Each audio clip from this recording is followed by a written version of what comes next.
Toutes ces parties mobiles de l'Alpha Jet sont testées au sol dans les hangars de la patrouille de France. La pompe hydraulique doit répondre parfaitement à toutes les sollicitations.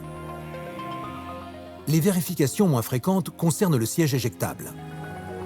La révision profonde et indispensable s'effectue seulement tous les 2 ans. L'extraction, elle, se réalise en quelques minutes. On a une grue qu'on va mettre avec une élingue, avec 4 points d'attache. Et donc cette grue, on va bien la placer dans l'axe d'éjection, comme si le siège sortait de son canon d'éjection.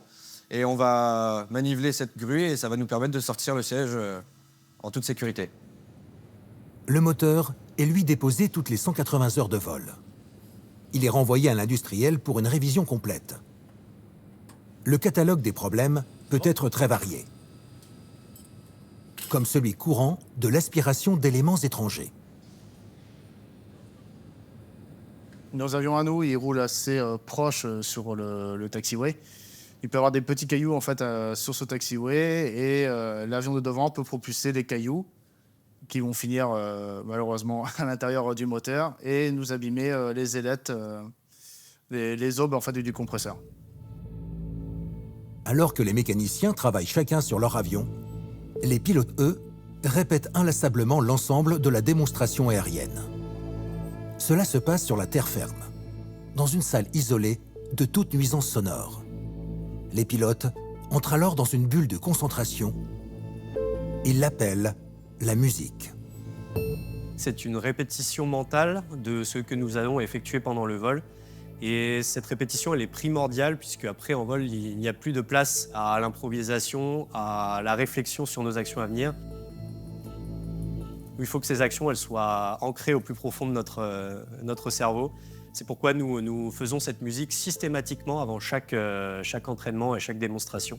Vous allez nous voir faire des gestes avec la manette des gaz de la main gauche, le manche de la main droite, donc on manipule le trim, qui est le compensateur de l'avion, et on vole tous avec ce fameux trim, avec des coups de cadence, pour être à la musique du leader, c'est-à-dire dans sa trajectoire, et épouser parfaitement sa trajectoire. Cadence bien, cadence encore. Courant de flèche, top. Non, on va passer en canard. Bas, fil que top. Oreille à gauche, cadence. Canard. Et tourne à gauche.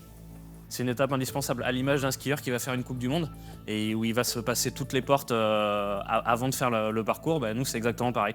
On va se passer toutes les formations dans lesquelles on va évoluer, les virages, les renverses, pour être le plus performant possible en vol. En croisillon, top. 3-3, on y va. Boucle. Cette musique, les Top Gun français la réalisent 2 fois par jour durant leur période d'entraînement entre octobre et avril. C'est dans cette fenêtre de quelques mois que se règlent toutes les manœuvres qui seront proposées lors des meetings aériens en France et à l'étranger. Pour ceux qui entrent dans leur première année, c'est un nouveau monde, bien différent de ce qu'ils faisaient en avion de chasse. L'escadron de chasse opérationnel nous apprend les rudiments de la voltige, mais va tout de suite basculer sur un côté opérationnel. Comment délivrer de l'armement, comment survivre au combat, comment protéger ses équipiers des troupes au sol. Les rythmes de vol et la donnée acrobatique de la PAF font que certains des nouveaux pilotes peuvent être affectés par cette nouvelle vie. Une partie arrive en fin d'année, totalement épuisée. On vole comme des dératés, comme des malades. Et je me souviens que ma première année, arrivé à Noël 74 donc, liquéfié. Plus personne, j'étais ratatiné. Et ça, c'était une décharge du physique, du psychologique, du psychique, je sais pas. Mais complètement éteint. C'est durant cette période que les mécaniciens et pilotes apprennent à se connaître. Ils forment un binôme qui ne bougera pas de l'année. Et ce duo suit un rituel bien particulier à la patrouille de France. Car une fois que la sélection des nouveaux est opérée, ce sont les mécanos qui prêtent leur avion. Ils choisissent chacun leur pilote.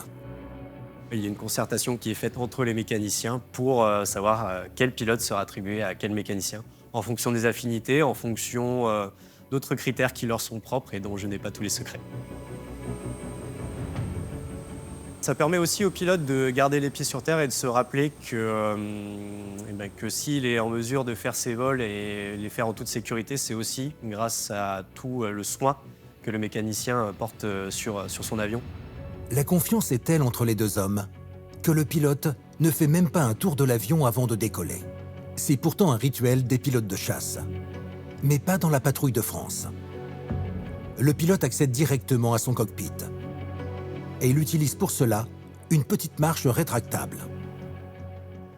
Oui, donc là, du coup, l'avantage de cet avion-là, c'est pour l'accès en cabine, on n'a aucune échelle, soit escamotable ou des échelles individuelles, indépendantes.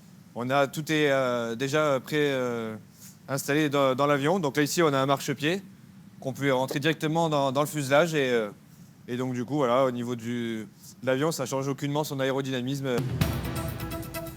Après le feu vert de la tour de contrôle, les pilotes prennent le chemin du taxiway.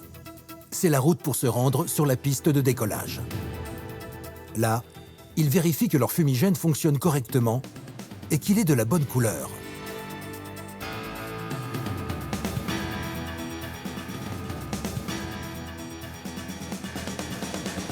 Puis c'est le décollage. Il s'effectue sur un peu plus de 500 mètres. Un départ avec 4 appareils, puis 4 autres juste après.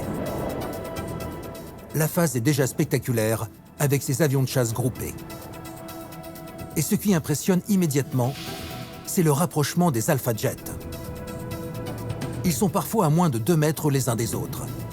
Avec une particularité par rapport aux autres démonstrations des pays étrangers, les avions volent sur le même plan et tiennent leur cap malgré les turbulences que chaque appareil produit. Quand ils font des figures de voltige, ils ne sont pas décalés, ils sont vraiment côte à côte, parce que justement les qualités de vol de l'appareil font que on peut suivre tout à fait facilement les manœuvres de l'un et de l'autre. Les Italiens, les Frecce Tricolori par exemple, qui vont voler avec beaucoup d'étages pour éviter ces souffles, l'Alpha Jet a ces qualités aérodynamiques-là, c'est qu'on peut voler dans les souffles des uns des autres. On fait ces figures-là puisque l'Alpha Jet nous le permet et a des qualités aérodynamiques extraordinaires. Évoluer de façon aussi rapprochée sans faire d'étage, c'est une performance impressionnante. L'écoulement de l'air sur le fuselage et les ailes se rapproche de la perfection. Les qualités aérodynamiques de l'avion français sont si élevées que le charognard, celui qui vole derrière le leader, peut se rapprocher à l'extrême.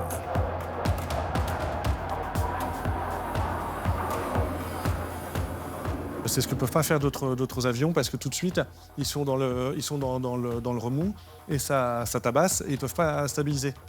Alors que l'Alpha Jet, le charnière peut se mettre vraiment dans la fumée du réacteur, donc il voit quasiment rien, mais il pilote à l'oreille avec les signaux de son leader et c'est comme ça qu'il suit et c'est comme ça qu'ils savent rester dans le même plan.